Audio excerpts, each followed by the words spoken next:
Hello everyone, আপনারা কেমন আছেন? ভালো আছেন? আলহামদুলিল্লাহ, আমিও ভালো আছি। এখন আমি আজকে নতুন একটা চাই রেসিপি নিয়ে আসছি। প্রথমে চুলায় দুধ দিয়েছি, এখানে একটা এলাচ দেব। এলাচ একটু করে পেটে দিয়েছি আমি এলাচ। দুধগুলো প্রায় গরম হয়ে আসছে। এখন আমি এখানে চায় পাতা দেব, দেখেন 1 চামচ।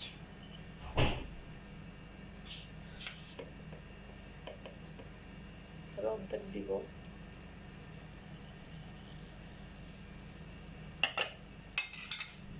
একটু সিদ্ধ হয়ে যায়। দেখেন এবার আমার চায়ের অবস্থা।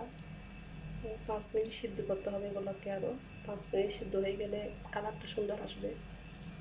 হ্যাঁ, এবার 5 মিনিট পর আসছে আমি, দেখেন এবার চায়ের কি অবস্থা আমার।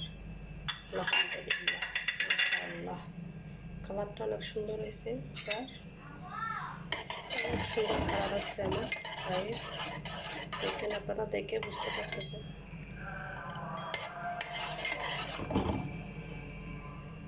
এরকম করে চা আপনারাও বানাবেন মাঝে মধ্যে। আমার চাটা রেডি হয়ে গেছে। ওকে, আল্লাহ হাফেজ।